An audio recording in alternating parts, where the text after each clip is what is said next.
Hello everyone, स्वागत है आप सभी लोगों का। आज के इस वीडियो लेक्चर में हम लोग डिस्कस करने वाले हैं यू टेट उत्तराखंड 2021 के लिए प्रीवियस ईयर का पेपर।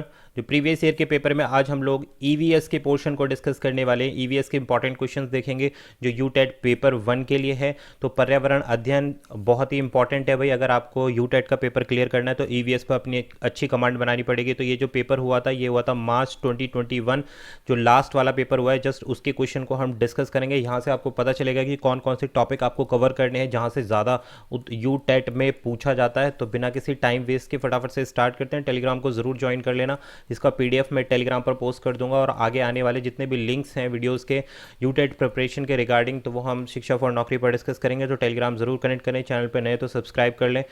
देखिए यहाँ से हम क्वेश्चन नंबर 134 को स्टार्ट करेंगे। प्रीवियस जितने क्वेश्चन यानी कि पार्ट 1 जो है ईवीएस का वो हम डिस्कस कर चुके हैं। लिंक ऊपर आपको आई सेक्शन में मिल जाएगा, ज़रूर जाकर चेकआउट कर लेना। तो अभी जो हम लोग डिस्कस कर रहे हैं वो 134 क्वेश्चन नंबर 134 से डिस्कस करेंगे। और क्वेश्चन नंबर 134 बोलता है भाई, निम्नलिखित में से कौन सा बायोडीजल उत्पन्न करने के लिए जाना जाता है? Which of the following is known as the producing biodiesel? Options are copper leaf, jatropha, candle nut tree या फिर स्पर्गंधा, सर्पगंधा जिसको हम बोलते हैं।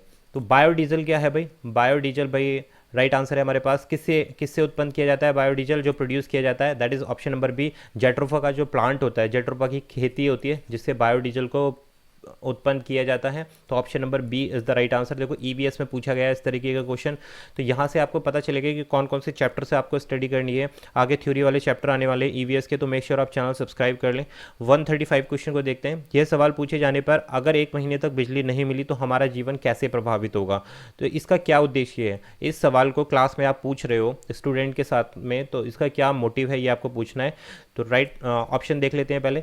विवेकपूर्ण ढंग से बिजली का उपयोग करने हेतु छात्रों को संवेदनशील बनाना, बिजली के स्रोत पर छात्रों का आकलन करना, छात्रों की कल्पनाशीलता और सोच को कुशल बढ़ाना, या सामान्य जागरूकता पर छात्रों का आकलन करना। तो देखिए सामान्य जागरूकता तो नहीं है ये, क्योंकि यहाँ पर क्या पूछा जा रहा है कि अगर 1 महीने तक बिजली नहीं आएगी तो हमारा जीवन कैसे प्रभावित होगा। तो option number C is the right answer. तो देखो छात्रों में कल्पनाशीलता, तो छात्र जो है सोचने पर मजबूर हो जाएगा, थिंकिंग करने लग जाएगा, उसके जो थिंकिंग स्किल्स हैं उसको इम्प्रूवमेंट मिलेगा। उसके साथ साथ यहाँ पर अगर आप ऑप्शन नंबर ए भी पिक करते हैं तो वो भी सही है, विवेकपूर्ण ढंग से बिजली का उपयोग हेतु छात्रों को संवेदनशील बनाना। तो दोनों ही ऑप्शन यहाँ पर सही हैं और आयोग ने भी दोनों ऑप्शन सही किए हैं इस क्वेश्चन के। 135 का ए और सी बिल्कुल करेक्ट आंसर है। Next question number 136, common element which is present in carbohydrate and proteins? Carbohydrate और प्रोटीन दोनों में पाए जाने वाले सामान्य तत्व कौन से हैं? क्लोरीन है, नाइट्रोजन है, कार्बन है या फिर सल्फर है? तो करेक्ट आंसर है हमारे पास ऑप्शन नंबर सी। तो देखो जो कार्बन जो है दोनों में ही पाया जाता है, कॉमन एलिमेंट है जो कार्बोहाइड्रेट प्लस प्रोटीन्स दोनों पर पाया जाता है। तो option number C is the right answer. तो देखो फूड वाले चैप्टर से ये क्वेश्चन इंक्लूड किया गया है। नेक्स्ट आगे बढ़ते हैं। झूम खेती कहाँ पर होती है या कहाँ पाई जाती है? केरल में होती है, बिहार में, मेघालय में या फिर मध्य प्रदेश में? झूम cultivation is practised in, right answer है हमारे पास ऑप्शन नंबर सी। ये झूम खेती जो होती है ये मेघालय में होती है, यानी कि जो आपके हिली एरिया जो आता है वहाँ पर इस तरीके के कल्टीवेशन को क्या बोलते हैं? झूम खेती बोलते हैं। नेक्स्ट देखते हैं, निम्नलिखित में से कौन सा पराबैंगनी किरण सबसे खतरनाक होती है? Which of the following ultraviolet rays is most dangerous? UV A, UV B, UV C या इनमें से कोई नहीं? तो राइट आंसर है हमारे पास यूवी सी और यूवी बी, दोनों ही आंसर किए हैं आयोग ने इसके। तो ऑप्शन नंबर बी और सी दोनों ही बिल्कुल करेक्ट हैं। नेक्स्ट देख लेते हैं अभी question number 139, green peas International का मुख्यालय कहाँ पर स्थित है? Headquarter of green peas international is located in, कहाँ पर है ये? न्यूयॉर्क में है, एम्स्टर्डम में है, न्यू दिल्ली में है या फिर नागासाकी में है? तो करेक्ट आंसर है क्वेश्चन नंबर 139 के लिए option number B is the right answer. जो हेड ग्रीन पीस इंटरनेशनल का जो हेडक्वार्टर है वो एम्स्टर्डम में स्थित है। नेक्स्ट क्वेश्चन नंबर 40 देखते हैं, नदी के जल प्रदूषण का स्तर मापा जाता है? तो देखो ईवीएस है यानी कि पर्यावरण अध्ययन है, पॉल्यूशन से आपको ज़रूर क्वेश्चन देखने के लिए मिलेगा। देखो पीछे भी जो हमने डिस्कस किया था वो क्वेश्चन भी पॉल्यूशन यानी कि एनवायरनमेंट से रिलेटेड था, यूवी रेज वाला। और अब आपको यहाँ पर नदी के जल प्रदूषण के बारे में बात हो गई, ये भी आ गया है आपका। तो नदी का जल प्रदूषण एटीपी से नापा जाता है। तो देखो एटीपी किस चीज़ का एनर्जी दिखाता है? ये एनर्जी ऊर्जा नापते हैं एटीपी में। नेक्स्ट है हमारा एसटीपी, बीओडी या फिर जीटीपी।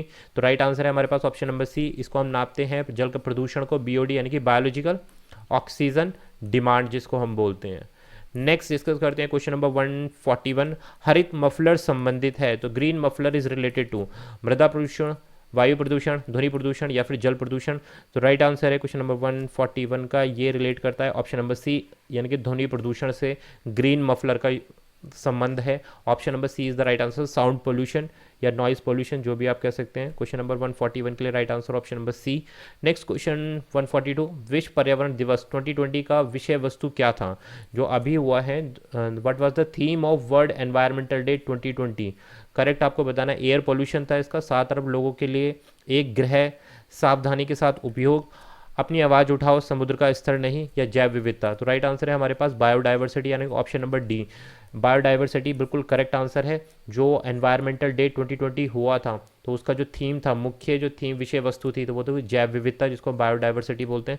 नेक्स्ट क्वेश्चन नंबर 143, अब इसको ज़रा ध्यान से देखते हैं कि वायु प्रदूषण प्रकरण पढ़ाने के लिए 4 अलग अलग विज्ञान शिक्षक 4 तरह की प्रशिक्षण पद्धतियों का प्रयोग करते हैं।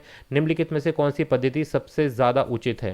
यानी कि 4 टीचर हैं और वो एयर पोल्यूशन पढ़ा रहे हैं, अलग अलग टेक्निक्स का इस्तेमाल कर रहे हैं, तो कौन सी टेक्निक सबसे बेस्ट होगी?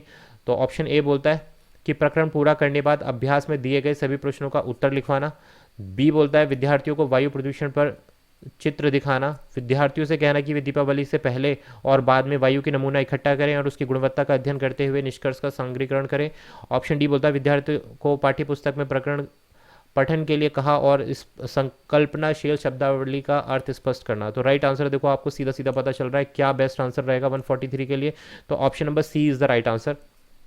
सी कैसे? विद्यार्थियों को कहना कि वो दीपावली, देखो जब दीपावली होती है तो बहुत ज़्यादा एयर पोल्यूशन होता है, तो एयर पोल्यूशन के अगर सैंपल स्टूडेंट कलेक्ट करेगा तो उसे पता चलेगा कि पहले बिफोर दीपावली, यानी कि बिफोर क्रैकर्स, जो पटाखे आप छोड़ते हैं, उससे पहले जो प्रदूषण का स्तर क्या था और प्रदूषण का स्तर जो है क्रैकर्स छोड़ने के बाद क्या हुआ। तो यहाँ से एक प्रदूषण और एयर पोल्यूशन की काफ़ी अच्छी समझ बनेगी स्टूडेंट में, प्रैक्टिकल वे में वो सीख सकता है। तो option number C is the right answer. Next हम डिस्कस करते हैं क्वेश्चन नंबर 144, और क्वेश्चन 144 बोलता है GIS का विस्तृत रूप है, एक्सपेंडेड फॉर्म ऑफ GIS। तो GIS सीधा सीधा स्टैंड करता है ज्योग्राफिकल इंफॉर्मेशन सिस्टम, यानी कि भौगोलिक सूचना प्रणाली जिसको हम बोलते हैं। एक होता है GPS, है ना, और दूसरा होता है GIS।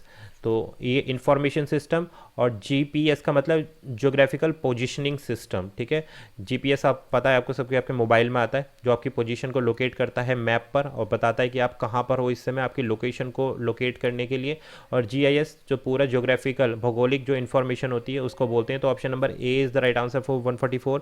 नेक्स्ट क्वेश्चन नंबर 145, बहुत ही आसान क्वेश्चन, साइंस में कई बार पूछा जाता है, CTET में कई बार आया है ये क्वेश्चन। तो यहाँ EVS में आपको देखने के लिए मिल रहा है कि मृत सागर क्या है, what is dead C.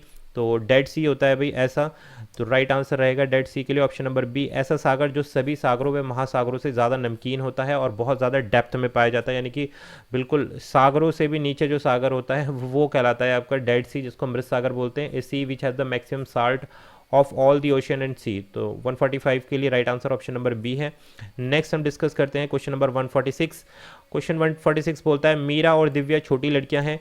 Meera samosa, cutlet और डबल रोटी खाना पसंद करती है, जबकि दिव्या एक भोजन पसंद करती है जिसमें लौह तत्व की कमी हो। मीरा और दिव्या को निम्नलिखित बीमारियों में से क्रमशः कौन सी बीमारी हो सकती है?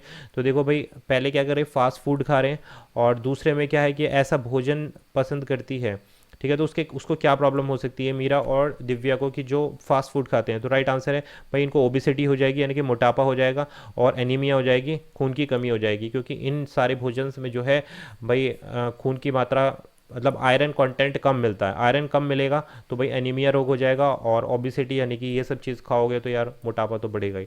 नेक्स्ट क्वेश्चन नंबर 147, निम्नलिखित में से कौन सा विटामिन कोशिकाओं की सुरक्षा करता है? तो देखो, विटामिन के लिए मैं एक नई वीडियो पोस्ट करने वाला हूँ, सारे विटामिन उसमें कवर हो जाएंगे, जितने भी विटामिन है, तो आपका कोई भी डाउट नहीं रहेगा, क्योंकि ये साइंस में भी पूछे जाते हैं बार बार यूटेट के अंदर, और इसको EVS में भी पूछा जाता है। तो ये ऐसा टॉपिक है, दोनों में कवर करेगा, पेपर 1 और पेपर 2 में।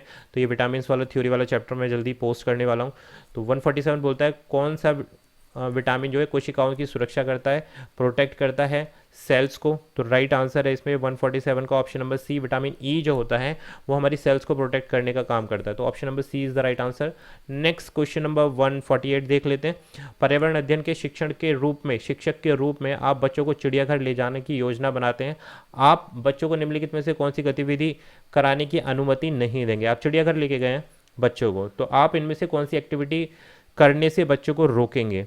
तो देखिए राइट आंसर रहेगा हमारे पास ऑप्शन नंबर ए, चिड़ियाघर के जानवरों के लिए बहुत सारे खाने की सामग्री ले जाना। भाई ये बिल्कुल भी नहीं करना है, क्योंकि अगर आप ऐसा करेंगे तो वहाँ के जो जानवर हैं, वहाँ के एक तो सबसे पहले रूल्स के अगेंस्ट होता है इस तरीके करना, और इस तरीके की एक्टिविटी करेंगे तो एनिमल्स आप पर अटैक भी कर सकता है। ठीक है, आप बाकी सब क्या कर सकते हैं, चिड़िया जानवर के लिए विभिन्न जानवर कौन सा खाना खाते हैं यह पता लगा कि मतलब उनके बारे में क्यूरियोसिटी रखें कि जो एनिमल्स आप देख रहे हैं चिड़ियाघर में, जो स्टूडेंट एनिमल्स देख रहे हैं, तो उनके बारे में डिटेल जाने की वो क्या करते हैं, क्या खाना पसंद करते हैं। चिड़ियाघर में जिन जानवर को देखेंगे उनकी फ़ोटो लेना, चलो भाई फोटोग्राफ भी ले सकते हैं। चिड़ियाघर में उन्हें जो देखा उसका चित्र बनाने के लिए जो ड्राइंग होती है उसकी कॉपी साथ में लेके जा सकते हैं, ये भी अच्छी है भाई, इससे एक्टिविटी होगी। लेकिन आप उनके लिए एडेबल्स नहीं लेके जाएंगे, खाने योग्य सामान नहीं लेके जाएंगे चिड़ियाघर में। नेक्स्ट क्वेश्चन नंबर 149, प्राथमिक स्तर पर ईवीएस पाठ्य पुस्तक में कविताओं और कहानियों की भूमिका होती है। कई बार पूछा जाता है भाई, बार बार पूछा जाता है इस टॉपिक से क्वेश्चन, तो नोट डाउन कर लेना। ईवीएस की अगर मैं बात करूं, ईवीएस पेडागोजी में, कि भाई जो पोएम्स होती हैं और स्टोरी टेलिंग होती है, तो ये इंपॉर्टेंट क्यों होती हैं प्राइमरी लेवल पर, तो यहाँ से क्वेश्चन पूछा जाता है। तो देखो यहाँ पे भी पूछा गया प्राथमिक स्तर पर ईवीएस पाठ्य पुस्तक में कविताओं और कहानियों की क्या भूमिका होती है। तो राइट आंसर है हमारा ऑप्शन नंबर डी, विषय को सीखने में अधिक रुचिकर एवं मनोरंजक बनाता है, कि make the subject interesting learning और मोर इंटरेस्टिंग एंड एंटरटेनिंग, कि बच्चों के लिए इंटरेस्टिंग बना देगा, रुचिकर बना देगा और मनोरंजक बनाएगा। जो कविताएं होती हैं और कहानियां होती हैं इंटरेस्ट क्रिएट करती हैं। नेक्स्ट बढ़ते हैं क्वेश्चन नंबर 150 पर, और ये इस वीडियो का लास्ट क्वेश्चन रहेगा। पर्यावरण अध्ययन के शिक्षक को क्या करना चाहिए, एक ईवीएस टीचर शुड, कि क्या बेस्ट पॉसिबल चीज़ करनी चाहिए, बच्चों के दृष्टिकोण को स्वीकार करना एवं उनको सम्मान देना चाहिए, बिल्कुल सही बात है। अभिभावकों के विचारों को स्वीकार करने में सम्मान देना चाहिए। देखो अभिभावकों को सेकेंडरी टर्म में रखा जाता है, प्राइमरी टर्म्स में किसको रखा जाता है, स्टूडेंट को रखा जाता है, तो इस स्टेटमेंट को हम कंसिडर नहीं करेंगे। विशेषता प्रयोगों पर ध्यान देना चाहिए, खाली ये बोल रहे हैं कि प्रैक्टिकल्स पर ध्यान दो। विशेषता पुस्तकों और परीक्षाओं पर ध्यान देना चाहिए, तो देखो पुस्तकों और परीक्षाओं से सीमित नहीं रहना है, तो ये आप हटा दो। तो जो बेस्ट पॉसिबल आंसर है वो है हमारे पास ऑप्शन नंबर ए, और उसके बाद अगर कोई सही आंसर है तो वो है ऑप्शन नंबर सी। तो यहाँ पर ऑप्शन नंबर ए बिल्कुल सही है कि भाई बच्चे के दृष्टिकोण को स्वीकार करें। ऐसा नहीं होना चाहिए कि क्लास में अगर आप खड़े हुए हैं तो आप कहेंगे कि नहीं मेरा ही दृष्टिकोण चलेगा, आपका नहीं चलेगा। बच्चे के सोच और दृष्टिकोण को आपको रिस्पेक्ट देना, तो ऑप्शन नंबर ए बिल्कुल सही है। ईवीएस के अगर आप टीचर हैं या और भी किसी सब्जेक्ट के भी टीचर हैं तो बच्चे के पॉइंट ऑफ व्यू को जरूर समझना चाहिए। तो ये थे हमारे प्रीवियस ईयर मार्च 2021 में जो पेपर 1 हुआ है उत्तराखंड टेट के लिए। प्रीवियस ईयर के क्वेश्चन को हमने स्टडी किया, यहाँ से आपको बहुत सारे टॉपिक्स क्लियर हो जाएंगे, क्वेश्चन समझ में भी आए होंगे आपको। तो वीडियो कैसा लगा जरूर कमेंट करके बताना। मिलेंगे आपसे नई वीडियो में यूटेट प्रिपरेशन के लिए। Thanks for watching.